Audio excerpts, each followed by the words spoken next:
announcement there. So how you guys doing? All right, here at the usual place, Itchy Nose, what's becoming the usual place here, Mr. Woo's. Let me move back a little bit. I know I look better farther away. So how's everybody doing? It's a really nice night here. It's actually getting a little bit warm. It's about, I'm going to say it's about 27, and it's quite humid.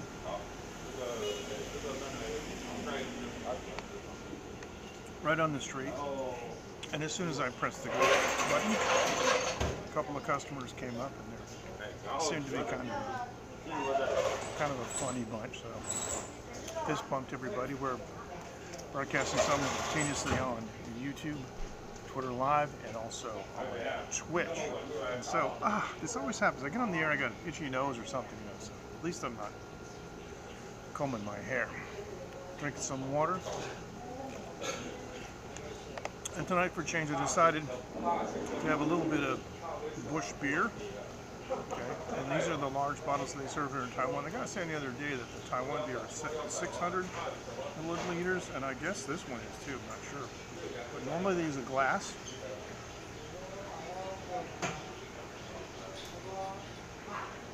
I'm drinking it like that. Jan, fist bump to you. Nice to see you. I'm very well, thank you. My family is doing pretty good. Phoenix was a little bit sick. She came home from school with a sore throat, and we just took it easy on Saturday. Took her to the doctor, but ended up having to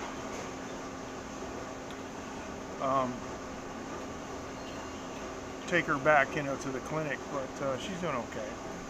Had kind of a little bit of a rough night last night, but she's all right. Bud, fist bump to you. Nice to have you with us. So glad you guys could join. She's okay, just because you know how it is with kids. It's a classroom is a petri dish. Kids are always passing around stuff. So our unofficial sponsor is Surfshark, in other words, otherwise known as Bush.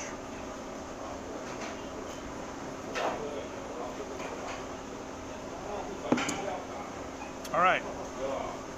Yeah, good old Phoenix.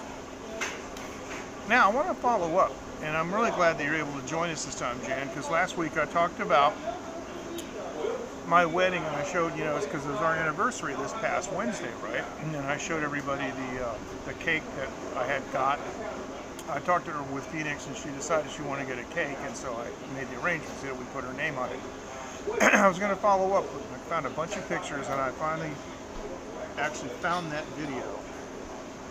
And the funny thing is, the video is on my personal YouTube channel that I only use, to hold stuff to embed it like on my blog.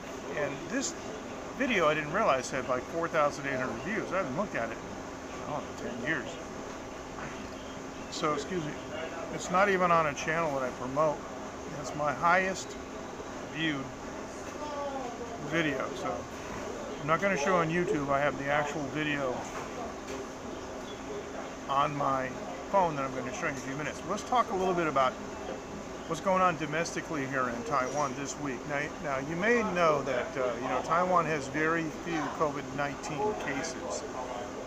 The first Taiwanese person to die overseas, apparently, has died in India, and it is a mess in India. Now, the Central Epidemic Command Center, they report 1 new imported and 4 domestic COVID-19 cases. Now, this is very unusual for us to have domestic cases, but they're all related to this pilot, the China Airlines pilot. By the way, China Airlines is the airline that has been considering changing their name to Taiwan Airlines, because everywhere they land, people think they're from China, and they're not. So, because the official name of Taiwan is the Republic of China. See, it's a republic, and then the China mainland became overrun with communists, so it's the People's Republic, and there's a big confusion, It was the same with, East Berlin, West Berlin, and East Germany, West Germany, and North and South Korea, and even the Vietnams. There's usually a a confusion between the two. But CAL, China Airlines, is Taiwan. And one of the new cases involves somebody at the quarantine hotel. So it still is all a cluster. It's all in an Italian area. And it's all related to that whole thing. So in the meantime, CAL, they're canceling global flights. They just don't want any more possibility of problems. So they just announced on Friday they're going to cancel a total of 24 international flights by May 15th as an ongoing COVID-19 cluster involving 12 of its pilots has affected its crew dispatch. And actually now it's, since Friday, I got the additional 3. Now something really unusual happened, and the whole time I've been in Taiwan, I have never heard of this. But a guy took a rubber boat to Taiwan, and in his words, to seek freedom, democracy. And this is in Taichung, which is in the central part of Taiwan. A man was detained early Saturday at Taichung Harbor after sailing from China's west coast to Taiwan in search of freedom and democracy, Harbor police said Sunday. Now, the reason this is so unusual is because there is an island off the coast of China that belongs to Taiwan, and it's so close that you can see each other. And it's funny because a guy that I used to know, he's visited that island a number of years ago, and he said that there used to be a big sign that said Taiwan sucks in English. And so somebody put a sign that said China sucks. And they used to actually have, and this is still part of the information warfare system, there's still a concrete wall that's just humongous, and the speakers are gone, but it's got the holes where they had an array of loudspeakers, and they had, like, you know, who knows how many hundreds of thousands of watts of power blasting just propaganda. So one of the things that China and Taiwan negotiated was a truce with the loudspeakers because nobody liked it. It just kept everybody awake, and nobody listened to it, and it didn't really change anything. So he didn't go to that place, and he didn't go to Penghu, which is in the middle of the Taiwan Strait. He went all the way across the Taiwan Strait. That is a big, big distance. And the Taiwan Strait is not a friendly place. It is a very dangerous place. There are very dangerous currents, and this guy really must have wanted to go to Taiwan to take a rubber boat. You don't see that too often. And usually the Chinese Coast Guard catch him, because you may recall that not too long ago, a bunch of people tried to leave Hong Kong on boats, and they were detained. The cops said, no, you're not allowed to leave. So that's really something. So anyway, what I like to do is get into tonight's story about our wedding, and I hope this doesn't bore people to death. What I'm going to do is I'm going to put the name here of my, the URL. I'm just going to put, this is the name of my website.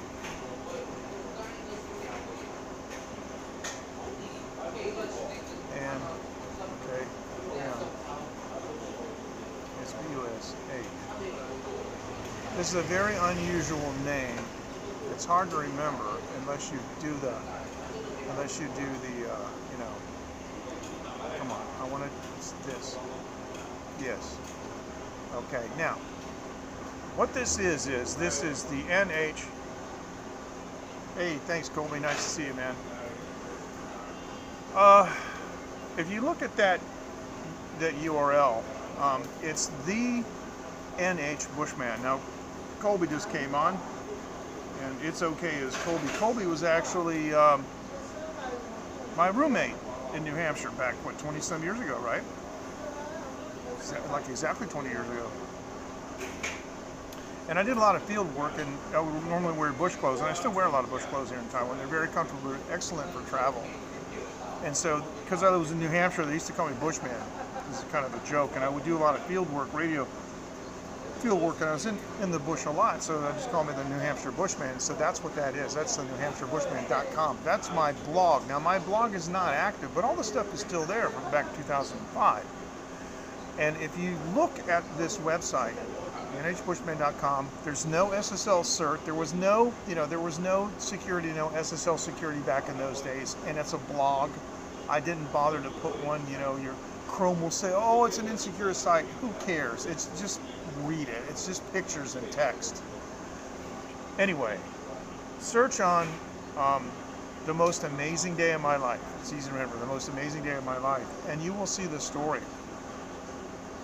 of our wedding. But I want to show you how this whole thing came about, because this is the cake that I got for my wife for Phoenix. You guys remember seeing this last week, okay? And it was they had put a picture on it, see?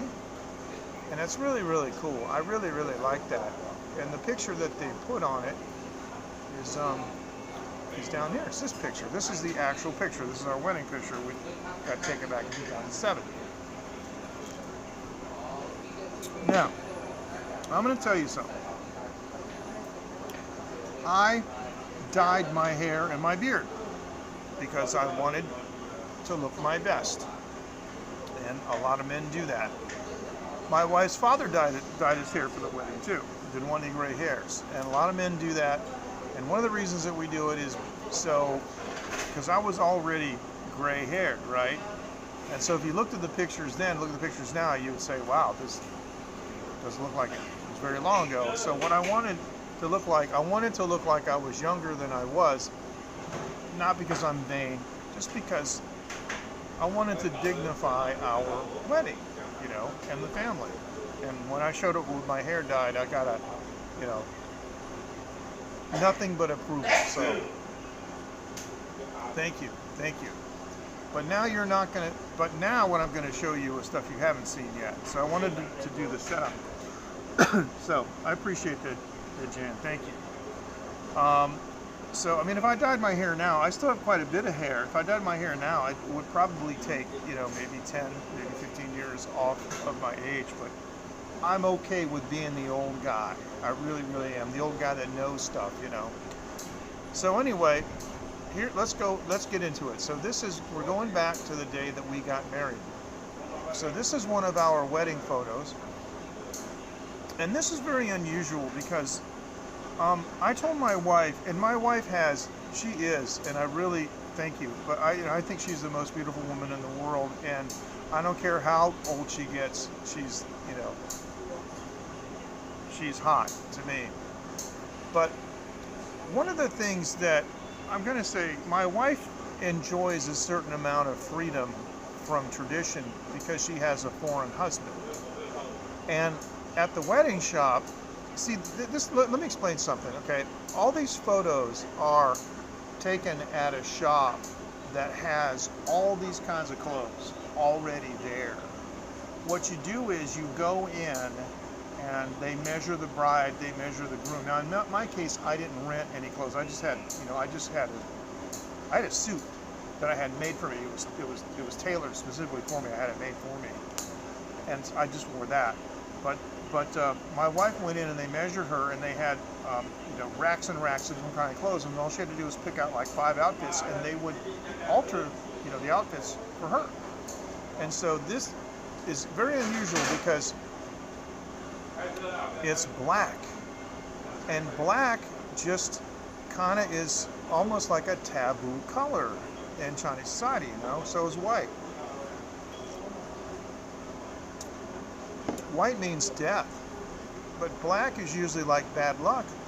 But I looked at it, and she came out of the dressing room, right, trying this dress on, and I was there, and her sister was there, and her sister went, "Whoa, it's so beautiful, and this dress is amazing," and it had a big train on it. So this was and we kind of did a little pose there, and I don't know. So it was cool. It was fun. I had a lot of fun in that. This is another one of our wedding photos. And I have zoomed in and sort of a close-up. I just kind of went behind her, but I really, really like, the necklace. That was part of part of the deal. So let me go ahead and I'm going to go down here, and what I'm going to do is press this button and just make it full screen, you know, or full size. And that's the picture. And I really, really like this picture. And what I like about it is, let me explain something right away. I think a lot of dignity is missing in many of today's weddings, and this is from 2007, and even back then, I mean, the way sometimes husbands and wives, you know, will tell disparaging jokes, you know, at the reception about each other, and other times, like at like the cake cutting, they smash the cake and stuff. You know, I wanted none of that. I wanted everything to be dignified, and I wanted the family, you know, to be proud of the union, you know, and so, yeah. Hey, how you doing? Hey, Frank, fist bump to you. Nice to see you.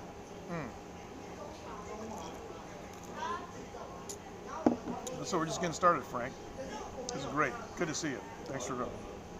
Thanks for hopping in here. Okay, so I wanted this to be a very dignified event. So here I am. It's early in the morning, and you can see I have white gloves on because grooms in Taiwan wear white gloves. And there's my suit. I have my iridescent, I love this tie. It's like an iridescent purple tie. It's made out of Thai silk, and I bought it in Thailand, and I have my little Thailand elephant tie tack on. I've got a bouquet of flowers I'm going to give my bride. So in true Taiwan fashion, I was sitting inside waiting, and the motorcade pulled up, and nobody came in and told me, and they were outside for like 10 minutes before somebody said, hey, maybe we should go in and look for him.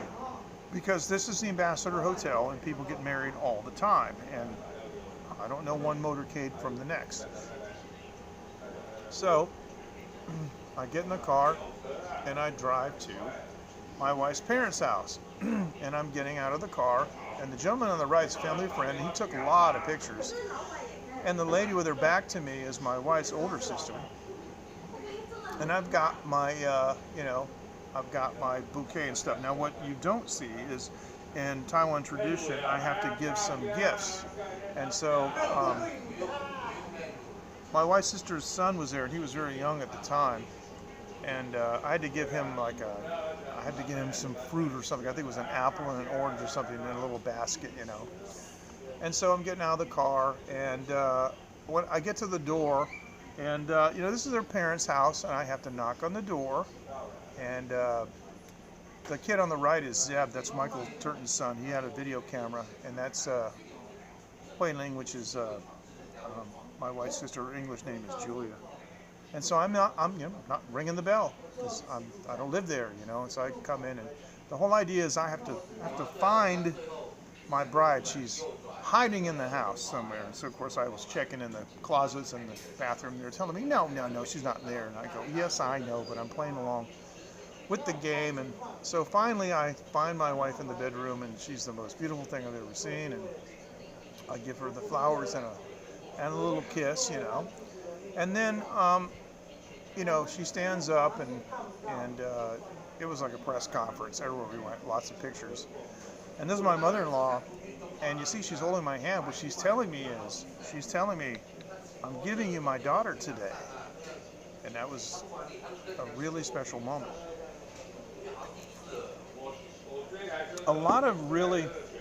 This is an incredible family, because you got to remember, I'm not a young guy. I was 51 in those photos, and my wife's mother's 9 years older than me. I'm not, the picture that they had in their mind when they used to dream about their daughter getting married. However, I take very good care of her, and I love her very dearly, and I provided well for her, and her parents hold me in very high esteem because of the way that I treat her, with high principles. That's really what matters more than anything else.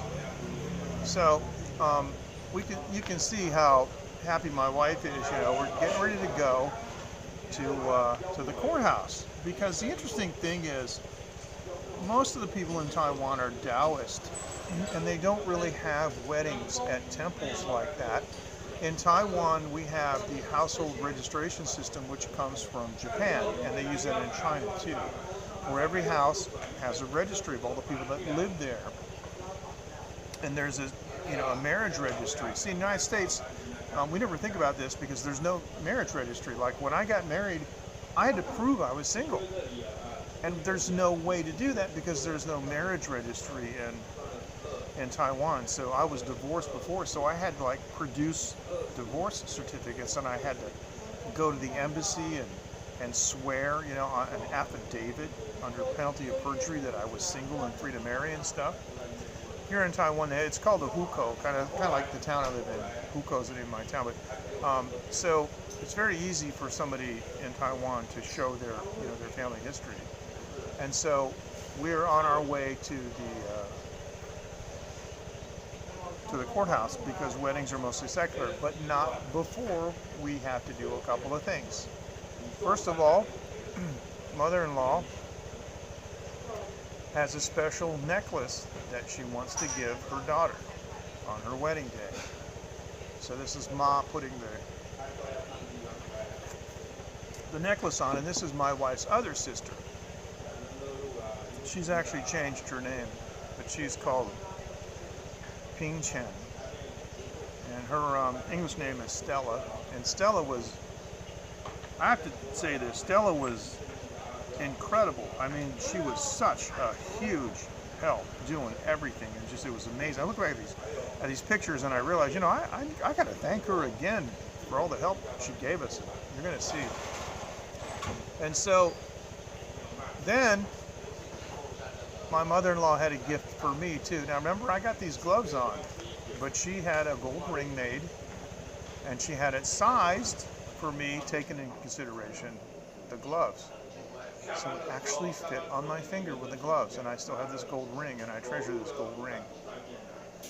And these things, believe it or not, are rather valuable, and it's part of the Taiwan tradition to help the couple because it's viewed as an investment. So it's a gift of love, but it also has some monetary value, which is pretty cool. And so her father, which I can't stress this enough, her father highly approves of me as a man and as a husband. And that means so much to me because I did not get approval from my parents for pretty much anything that I ever did. And this man, shook my hand and he said, I know you'll take good care of my daughter. And actually, it's funny because my wife's mother doesn't speak English, but my wife's father was a mariner. He was in the Taiwan Merchant Marine, and he's been around the world like 50 times. And he actually can speak a considerable amount of English, a surprising amount of English. And so he spoke to me in English, and I got to tell you, it was a very humbling. You can see the look on my face. I feel like weeping when I think about this, because what he's telling me here is, he said, I'm always here for you too. If you have any problems, I want you to come to me. And I'm like, my dad never said that to me. When I was 22 years old, I was on the road when I was 21, and I came back home, and I was going to go to Boston. I took a couple of weeks off, and my father said, "Are you ready to go?" And I said, "Yeah, I'm going to go to Boston for the I want to move there for the music business." He said, "I'll buy you a bus ticket. Just don't come back, okay?" Okay. That was the end of that. But this man, I mean, he's not my real dad, and he's barely old enough to be my real dad, but I think of him as my dad because that's how he acts. And that's the most important thing, There's biological fathers and there's dads, and they're sometimes not the same. And so this man my wife's father is a great man. Absolutely. He gets it. He gets it. So, this is something that I think is really important. We actually bowed to her parents out of respect. This kind of respect is gone today. This is not an act of worship. There's nothing wrong with this. This actually is a very fine thing to do. We bowed 3 times to her parents. We're thanking them for the blessings that they've given us and for providing for my wife and raising her. I'm thanking them for trusting me, entrusting me with their precious daughter as her husband. Pretty amazing. So we took one final quick little family portrait, and this is mother and father-in-law and my wife and I, and they're still alive. My wife's husband, or it's my wife's father, excuse me. My wife's father he's not doing too well, but he's always got a kind word to say, and he does his best, and he's hanging in there. He's a tough guy. He's a real tough guy. He really is. So now we're on our way to the courthouse. Now, all my life, I've been around cameras and photography, and had my share of limousines and stuff.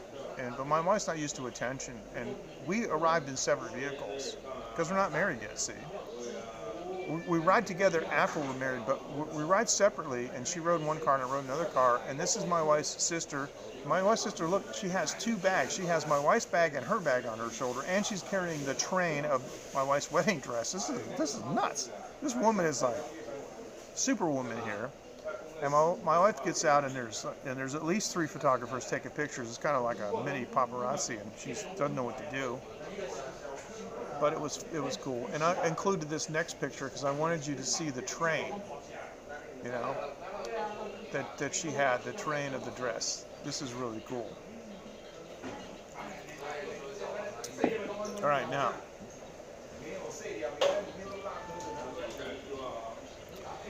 Okay, before we go any further, I just want to tell you that I do have a video at the end, and I'm going to tell you all about the video. I'm going to set it up. But I'm going to tell you that the actual wedding reception was the funnest time that I've ever had. I've been to dozens of weddings, of course, like everybody else, but this is the funnest time that I've ever had. All right, so in the courthouse, like I said, everything is a secular affair. There's no preacher, there's no priest, there's no monk or anything. And so what it is you sign your name.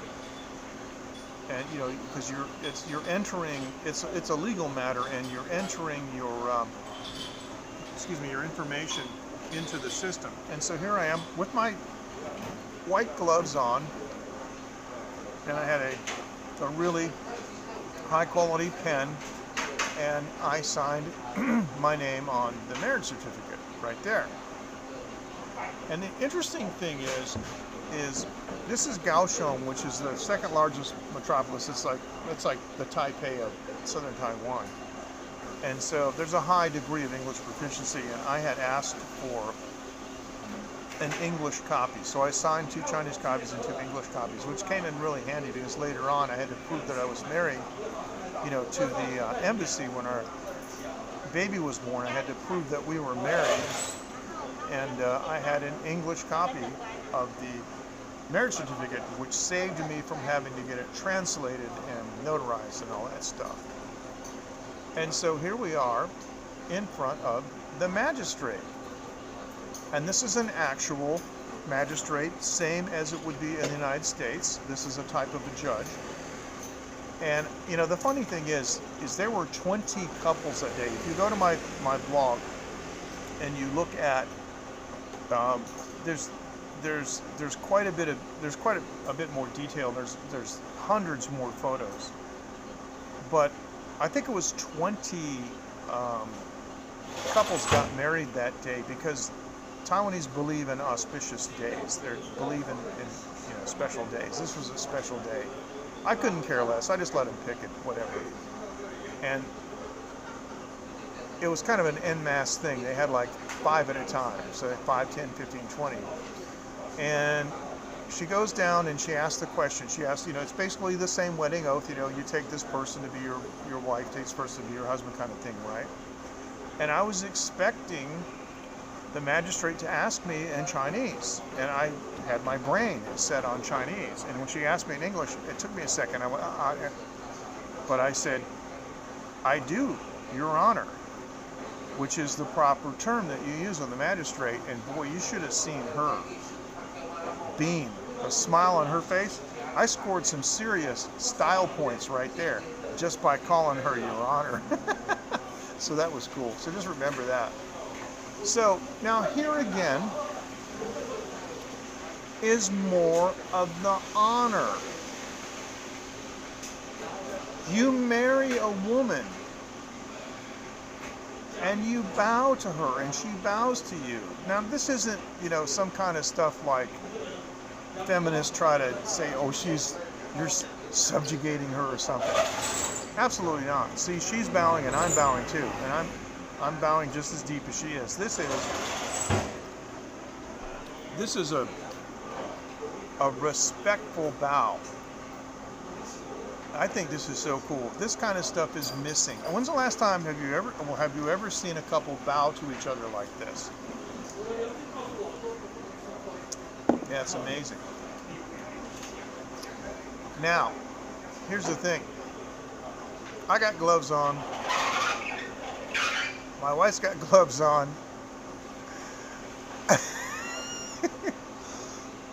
How in the world do you deal, how in the world do you deal with the ring? You see what I'm saying? I'm like, whoa. Now if you look, let me move this up a little bit. You look, in her right hand, you can see my ring. There's no way she's getting that sucker on those gloves, man. No, there's no way. And so, I just put it in my pocket. But I'm trying to get her ring on, and it went on like halfway. It was a symbolic thing. It doesn't matter. We're already married at this point. We'd signed the papers, and the judge had declared us husband and wife. But it's nice though. But it's just funny. A little funny thing that happened, was we couldn't deal with the gloves. So, and here's a family portrait, and yeah, there you go. Exactly. That's right. You're born in Japan, yeah. So see, Jan, what I'm showing you is not foreign to you. You understand this.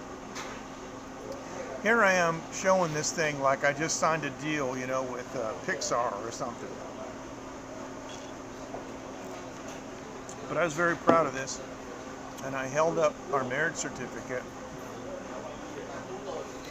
And this is a cool picture. The next one is that we have the family standing on in front of the symbol for happiness. This is right at the courthouse, believe it or not, because they expect people to take a bunch of pictures, But I got to tell you, on my blog, I made a comment about how people were dressed, and I said I have seen better bowlers, because some of these people look like they just came from the bowling alley and they're getting married, or they're like friends of the bride, friends of the groom, and I just thought it was tremendously disrespectful. See, the night before, I spent the night in the Ambassador Hotel because they have a room for the groom and for the best man, and I invited Michael Turton, to come with me.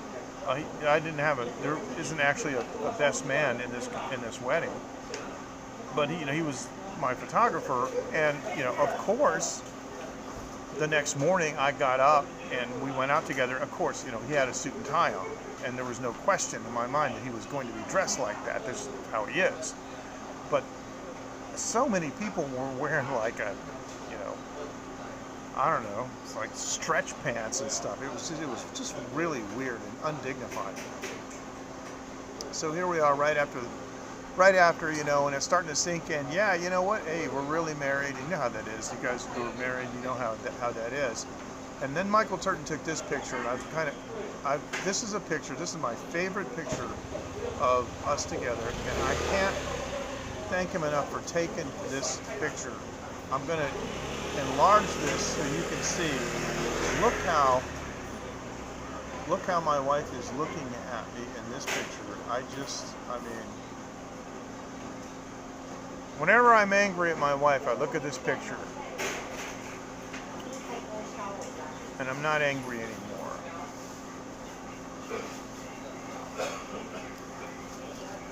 For me, you know, this picture could end a war. All right. So, now we talked about the cake, and I said I was going to show you the cake, and I told you the story how we were walking around, we were looking over the venue, and the night before the wedding, before my wife went back to her parents' home, we went by the cake shop, and she had asked me, do you want a wedding cake? And I said, oh, I don't know. I mean, is it traditional? Because I told her, do whatever you want to do. You know, the money's not a problem. And she said, well, I don't know. I didn't really think about it. And we walked in, and that's when I told you the chef was there, the cake chef. And he said, what do you guys want to do? And we didn't have any idea. And he said, why don't you just leave it to me? It's the night before, so you sure you can do it? No problem. This is the cake that this guy made. Look at this thing. I think he knocked it out of the park. Look at this. I'm going to do this. This is a beautiful cake. And what I like about it is it doesn't really look like a wedding cake.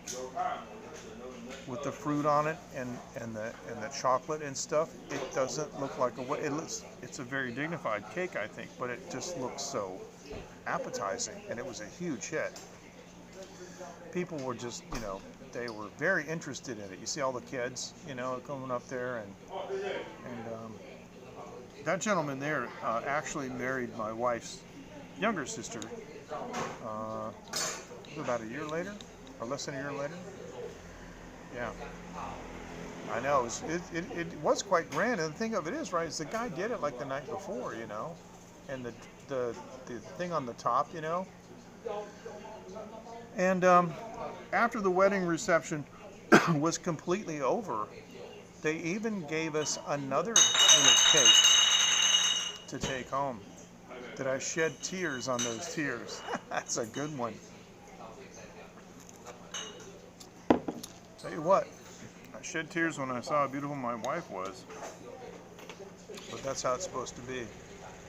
So, now, this is the beginning of the setup. I got to tell you. Now, notice back behind her, it says our names. It says Michael in English and Hui Zhen in Chinese, because my wife does not use an English name. And I love her Chinese name, but a lot of people can't say it in English. But the thing is, right? Yeah, I know what you meant, Frank, of course. Oh, yes, definitely. And I was joking with my wife, because, you know, everybody in Taiwan uses fake names. They always use nicknames and stuff. So it'll usually say stuff like you know, Andy and Maggie, and that's not their real names, you know. And I told my wife, I said, that's probably the only wedding they've ever had where they were the actual real names of the people getting married, because, you know, they were asking, so you don't have an English name? As, you know, it's like Amy and Ivy and that kind of stuff, and, you know, Fanny, and just who knows. So that was kind of funny. So this is the champagne tier. You know what they do, where they pour the champagne. Okay, so now we come to the portion of the program. Before I do this, I gotta show you Michael Turton and his family. Okay, this is a shot of Michael Turton, his family, and he's got his head on my shoulder there. He was cool, man, because he spent the night, you know, in the hotel with me, and went to breakfast and everything. And I gave him my Nikon camera, and he took like 800 photos. I mean, the guy was an animal. He just went nuts, took photos of everything. And so all these photos you see, he took. They're amazing. And so somebody else took this one. So at the end of the reception, we dressed in traditional Chinese clothing, and I still have these clothing. That jacket I bought in Hong Kong, and I have some black pants, or basically Kung Fu pants, and I look like a Kung Fu master. I have a story about that. I think I'm going to tell that on another episode, where I went to Hong Kong and I bought this jacket and I walked around a part of Kowloon wearing this jacket. Now I had really long hair and it was tied back in a ponytail. And I got to tell you what happened. It's hilarious. I won't tell you now, but this is, a couple years later, and I'd cut my hair. So that's my wife in the center with the red. That's Michael Turton's wife immediately to the right with red top, and that's his daughter Sheridan. And on the far left is Zeb, his son. And Zeb and Sheridan are all grown up now. I think Sheridan's actually through university. Zeb's in university. Unfortunately, Michael and his wife divorced about 2 years ago. That's just how it goes.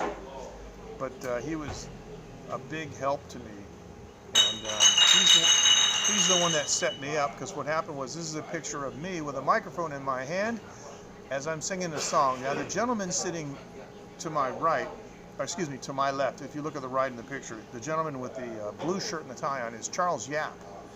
And Charles is a longtime friend of mine. He's actually a Taiwanese American. He's an American citizen and speaks English like you and me, interchangeably fluent with Chinese. He's a rich guy. He's like super intelligent and got a lot of business going. And boy, he's helped me a lot in business and making deals and things. But I had earlier, like I talked about the last time, instead of doing one of these retrospective wedding videos where they show like baby pictures and then junior high and high school, I just basically took pictures of the 5 or so different countries that my wife and I had traveled to, and showed them like the jungles of Laos and northern Thailand, and barbecue in the backyard at my sister's house in North Carolina, all these diametrically opposed things, and stuff in northern China that we had done, and people were really kind of surprised. And Charles did a running line by line translation, which is not easy. It was pretty impressive. So Michael Turton, I'm going to give you the setup. Okay, you guys ready for this?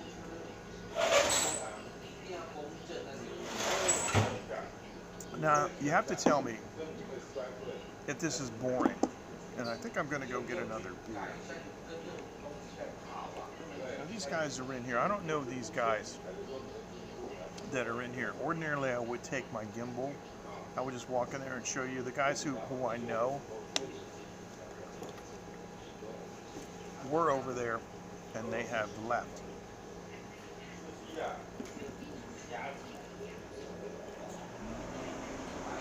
I'm going to get another beer, and I'm going to set up the video. I have a video of you that's for you.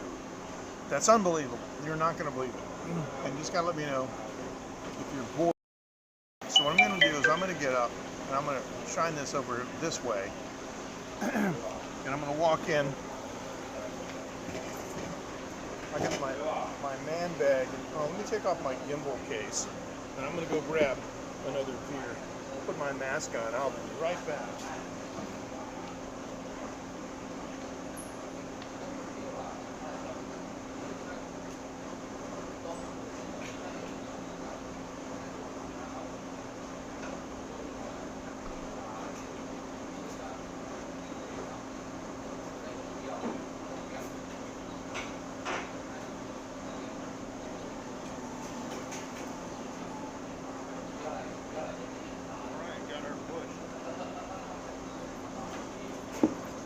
Okay, so thank you.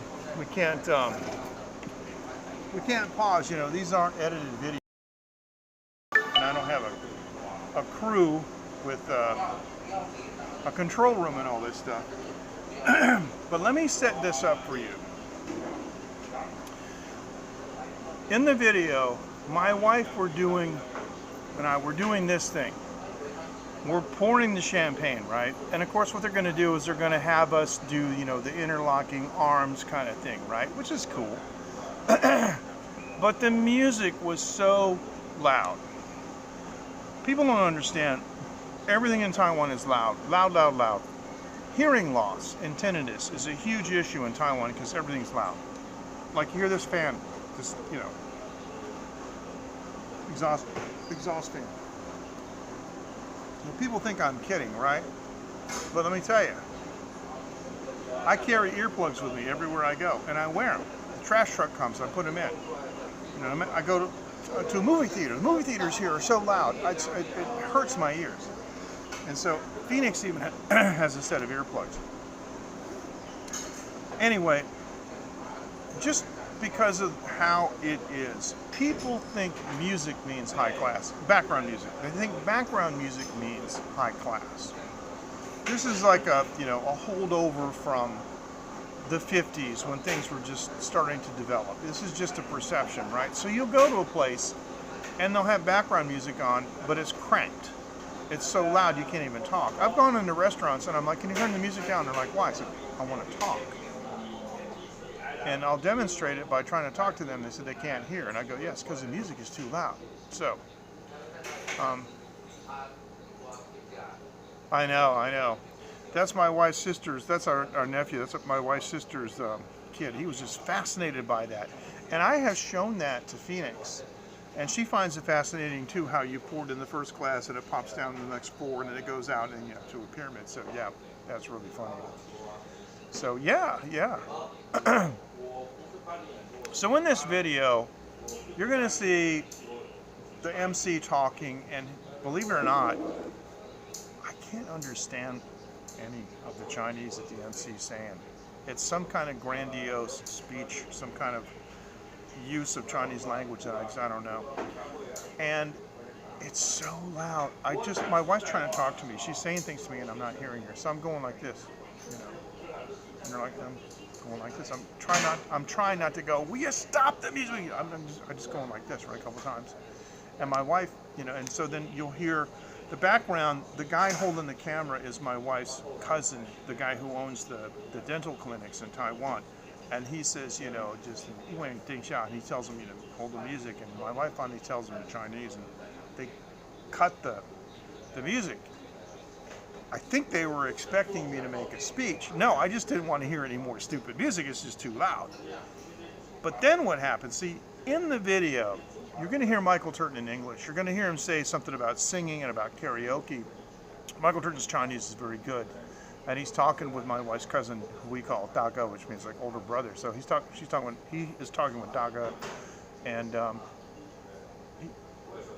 they realize they probably should talk in Chinese. And so what's going on is Michael is telling Daga that I'm a former, professional singer, and he asked him, "Have you heard him?" He says in Chinese, "No, I've never heard him sing. Nobody in my family heard me sing because I don't." It's like, I just don't go up to people and go, "Hey, I can sing." I mean, why would you do that, right? So they never had any opportunity to hear me sing. It's not a big deal. So they told the MC, okay? So the whole guy that's in charge of the wedding, he's like, we're doing the cake cutting and we're pouring the champagne and stuff, and we're locking our arms and Then he says something again in Chinese that I cannot understand, and he told the audience that we've heard you're a really good singer and we'd like to hear you sing. Of course, everybody else in the room understood that, and now I can't get out of it.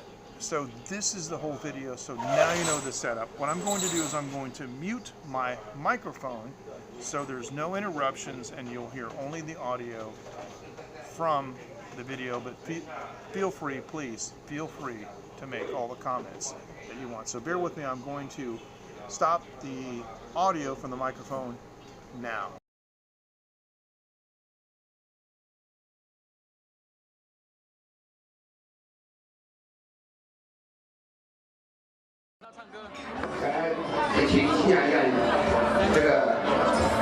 Michael sing. Yeah, he's gonna sing. You want to sing? 因为他们有个 karaoke 是吧 OK OK，你听过他吗？还没有听过。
各位贵宾的酒，站着，新郎向各位贵宾敬酒。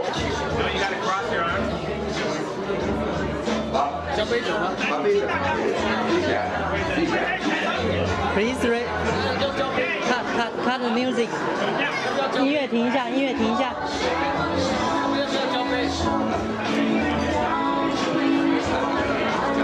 OK， wait。把音乐停一下，音乐停一下。请把音乐暂停一下。OK。好，你们两个交杯酒好不好？交杯。哎，对。Raise your cup and yeah. 哎，对。 非常的欢迎。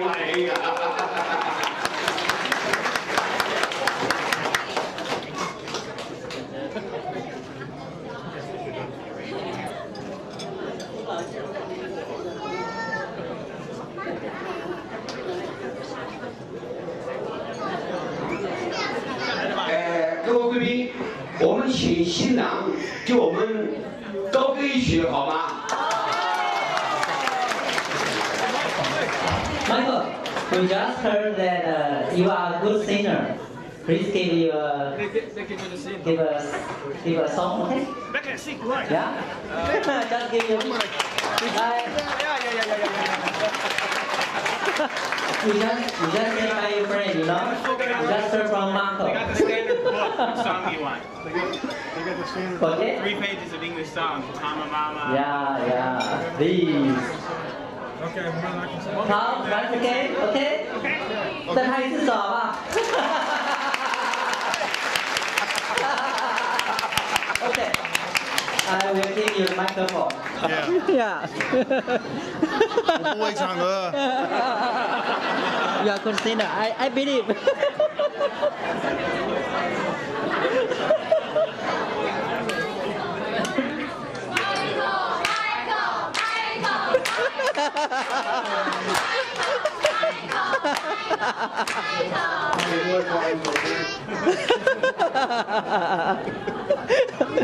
Michael, I'm going to kill you. Yeah. No, he's a good friend, you know. A good friend.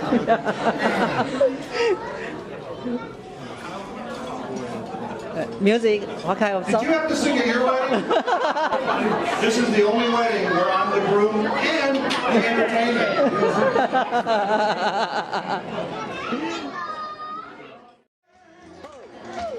I love you more than I can say. I love you twice as much tomorrow. Love you more than I can say. Oh, yeah. I'll miss you every single day. Why must my life be filled with sorrow? Love you more than I can say. Don't you know I need you so? Tell the truth, I gotta know. Do you mean to make me cry? Am I just another guy? Come on, everybody. Oh, yeah. I love you more than I can say. I love you twice as much tomorrow. Love you more than I can say.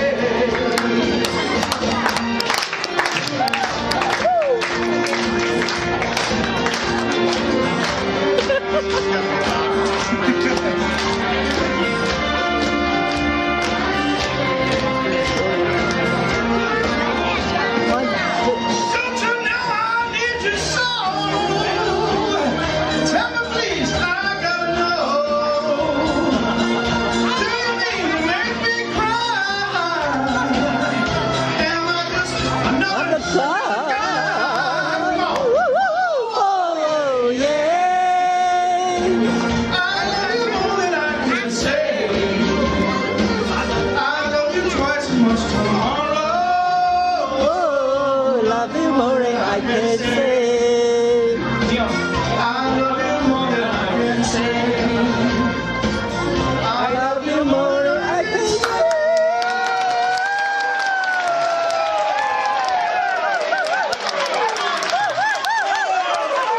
I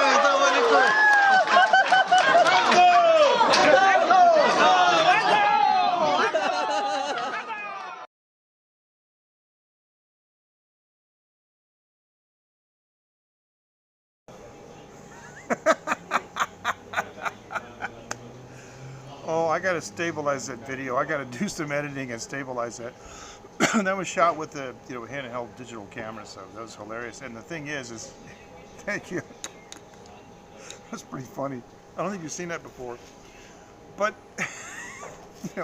my wife's cousin with a video camera singing along with it. That was the thing. I forgot to mention that. That's like, to me, that's what makes the video. Is singing it along. Whoa, oh yeah, yes. So that was a song that I had never heard before. There were a couple songs like that in Asian society that are really big and huge. And when I came over here, people were up. Thank you. I appreciate that. Thank you. Thanks, Frank. That was a lot of fun. Now, let me tell you forget about what I was saying. Let me tell you the side story of that. I don't know if you noticed, because, I kept going back and, putting my hand on my wife's back, on her shoulder, kind of reassuring, everything's okay, honey, I got this under control, right? I don't know if you saw my wife's parents, if you noticed. I should have asked you to check that out, but, watch the replay and watch them. Her mother's looking at me like, nobody knew, they didn't even know I had records, nothing, And so, I mean, today in Asia on KKBox and Google and iTunes and everything else, my stuff's widely available. But we didn't have those things back then. And so they didn't know anything about, anything that I've ever done. So what happened was, like, about a week later, my mother-in-law comes up to me. She goes, "It's all set. I made arrangements. We're going to this place, and you're going to sing." I'm like, "What?" She says, "Yeah, we rented a karaoke room." And so she started doing this. She started having these little parties for friends and family just so I could sing. It's like, no. That's my mom does that, not me. My mom is the narcissist, not me. Oh, that was hilarious. Because my mom would do stuff like that. My mom would meet somebody, and she would say to us kids, "Wait till they find out I'm a singer."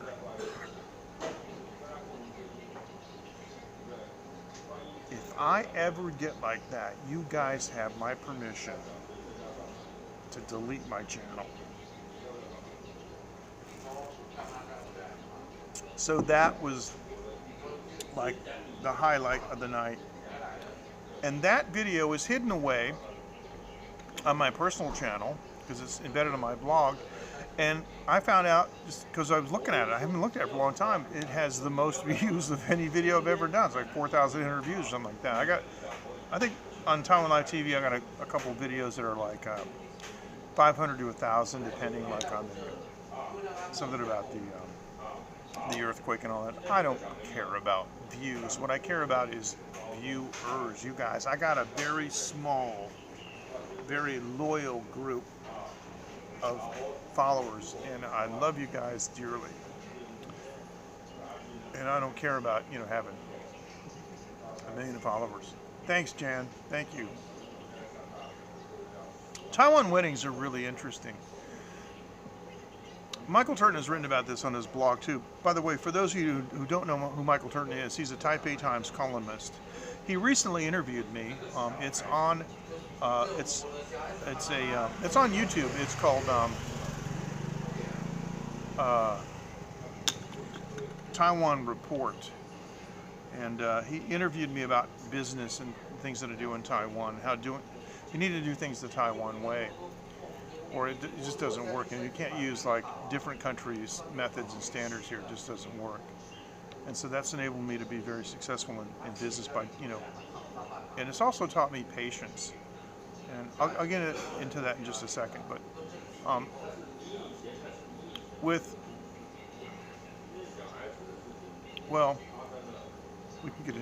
guess we can get into it now. But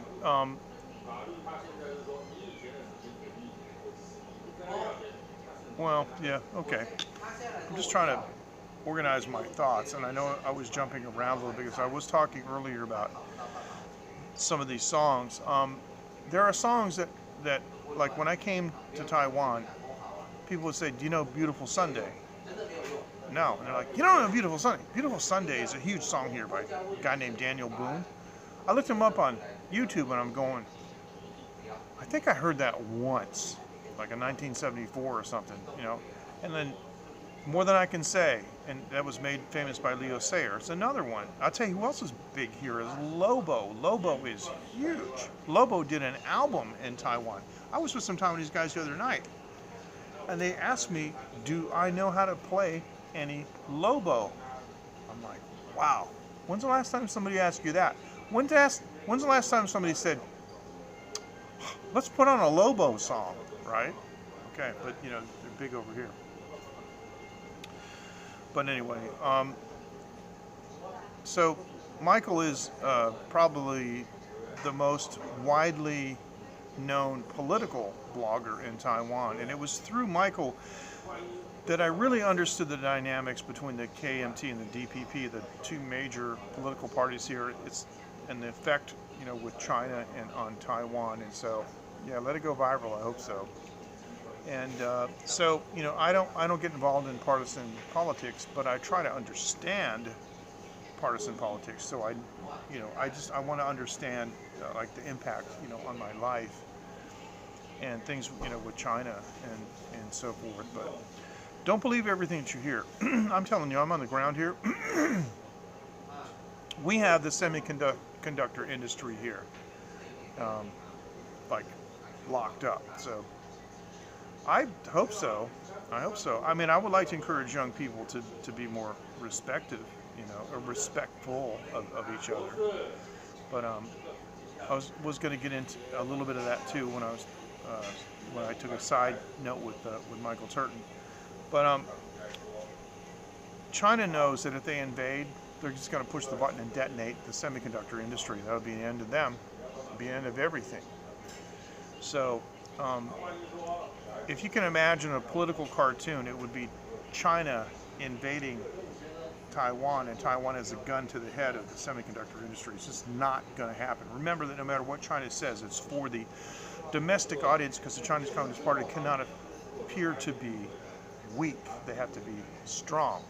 And they have the Great Firewall of China, so nobody in China can actually really check what's going on in the real world. So the Chinese Communist Party says, oh, we run everything, we control everything. And they go, oh, that's cool. They don't know what's going on in the outside world. So don't pay attention to rattle sabers and they're going to do this or going to do that. No, they're not going to. But about working in Taiwan and China, and I've talked about this before, and on the interview that Michael did with me, it's important that you learn how to do things. I've talked about before how I got my driver's license. I failed the test 3 times. Stupid. I mean, I went to the driving school at the end of my street here, and I was older than the instructor. I was driving while he was sucking his thumb, but I failed the test because I didn't do things, the Taiwan way. Yeah, I know. It's amazing, isn't it, about Lobo? Yeah. Now, he did an album here. He stayed here in Taiwan and actually recorded an album here. And I like the guy. I mean, I never met him, but he's cool. He's really cool. He's one of the rock stars I've never met. Anyway, since I have lived in Asia, I've become more calm and more mellow about things. And I realized a couple things about American society and Americans, because the long-term expats like me, the ones that have been outside the United States for a long time, we can always tell a new arrival because they do the same thing. The first thing they do is they try to tell everybody else how to do things. No, you should do it that way. No, it has to be done this way. No, and then the next thing that they do is when they communicate, they use derogatory terms. They always make it seem like you're stupid, dumb, or whatever. And I'll give you an example. I had a Twitter conversation with a gentleman named Jake Freeman. Now, Jake Freeman and I get along really well, and he has no problem with me. But Jake Freeman was talking about how he was broadcasting to Periscope in stereo. Now, I made a statement that was wrong. It was incorrect. But that's no excuse for somebody to be like disrespectful or personally demeaning or anything about it, right? So people make mistakes all the time, so you just say, no, that's not true. So he was talking about how he had broadcast in stereo, and I said, but the codec in the Periscope codec is mono. And so somebody on Twitter, who I don't know, no contact with, not in the conversation, but was reading the conversation, butted in and said, did you lose the earbuds that came with your phone? That was a very American comment. It was an insulting comment.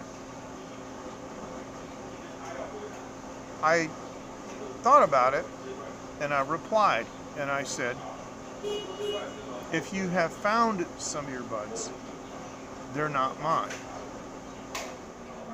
See, he didn't say, well, did you use your earbuds and listen? He said, did you lose your earbuds? Are you so stupid? You see what I mean? Subtle. But it's very different. He didn't say, did you use your earbuds and listen to the track in stereo? What, did you lose your earbuds? And I wasn't going to play into that. And that really started me carefully listening to and watching how people talk, in particular Americans, and I realized that my entire life I had been insulting people by the way I talked to them, extremely disrespectfully, insinuating things, making it sound like they're dumb or they are purposely doing things wrong. And I realized that's got to stop. You do that in Taiwan, and you'll make enemies quick. And the problem is, this is a small place. I remember, there's an engineer who calls himself Jensen, Jensen. And I was trying to get some parts made in his factory. And he said, no, these are going to be really, really difficult. I don't think we can make them. But the salesman said, no, we can do them. And I waited 60 days and I went back to the factory and they had not made them. The salesman said they were going to make them. But they didn't because this Jensen guy blocked it. He didn't want to do it because he didn't want to work hard. And I let him have it. I went there with my arms crossed. I said, give me my tools. And he said to my wife, is your husband mad? And I said, why should I be mad? You lied to me. You wasted my customer's time for 60 days, and you didn't have the integrity to call me on the phone and tell me that you weren't going to do it. Guess what happened? 6 months later, I was in another place, and I needed their help on something. Guess who their new engineer was? Oh, hey, Jensen. Yeah, I guess we're not going to be doing stuff here, huh? Yeah, okay. One of the things about America is that you can tell somebody to shove it and literally never have to see them again. Not here. This is an island. This is an island about the size of Connecticut and Massachusetts put together. But when it comes to manufacturing and it comes to certain disciplines, it's extremely small.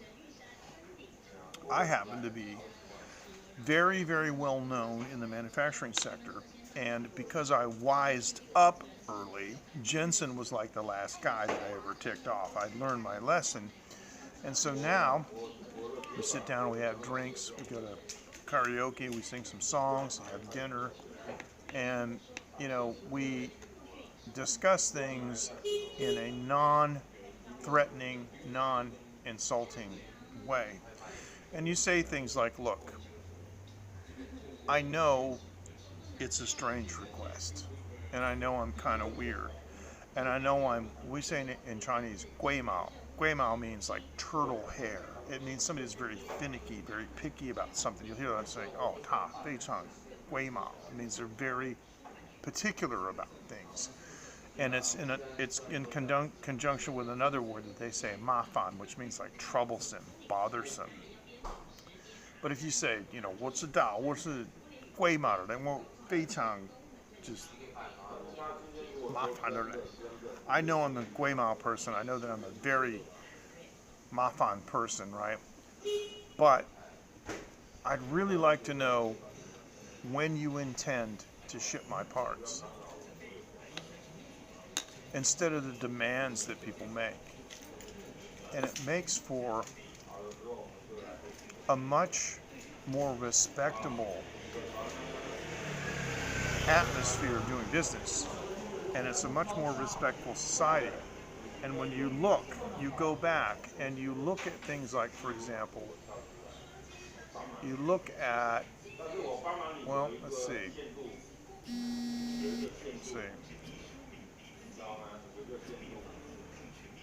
Well, here we go. Here's my wife and I, and we are bowing to our parents. Okay. And then you look at, we're at the courthouse and we're bowing to each other. So this is the society, that we live in, right? So there it is. So I'm just saying that there's an old saying, you get a lot more flies with honey.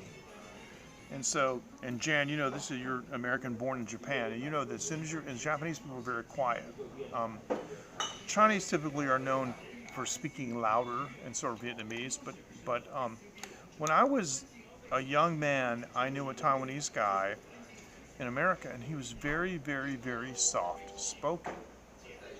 And even the other Taiwanese people said, wow, you talk so quiet. And he told me one day, he said, well, my mother's Japanese. And I'm like, that does it. So Japanese people are very, very soft spoken and quiet. And it really makes a difference, in how you approach things. And so, but the minute that you raise your voice and you get angry, if you start yelling and you start hurling insults and things, the cooperation evaporates. So that's how you have to get people to cooperate in China. And there have been books written about this. And I've written, some documents myself about this, but I don't think I'm qualified to write a book. But that's how I get things done here, is I go up and I have a personal relationship, with the suppliers. And personal relationships are very important. And I recommend to all my customers, if they can, to come to Taiwan and meet the people that are making parts for them. It makes a big difference. So anyway, oh, it's getting late. Oh, it's like 1 minute. It's 3 minutes into a 1. I don't have anything to do tomorrow, but I don't want to stay up all night. Thank you so much, you guys, for joining. It's been a pleasure. Thank you so much. Thank you, Jan, Frank, and Uncle Bud and Colby and everybody else who was in the lurking and not commenting. So I want to appreciate everybody who was viewing on Twitch, also YouTube and Twitter Live, and we'll see you guys later this week. Now, before I go, we do have a new website, and it is livestreaming.technology, and there are forums there for your favorite live streamers, okay? And we're just getting started. So Dave's there, I'm there, Ken Rod's there, Ken Rod's Coffee Break is there, Dean SMS is there, and a couple of the other big live streamers are looking at this forum, and so it's going to grow. So livestreaming.technology, and you can find us there.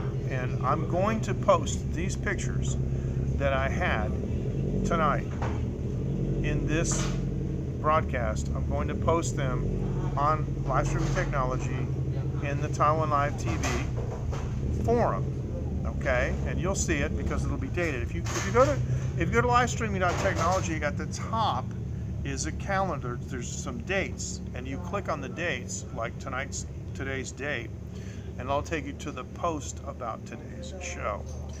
And what I've done is I have said what I was going to do for the show, but then after the show, I post about what I did do.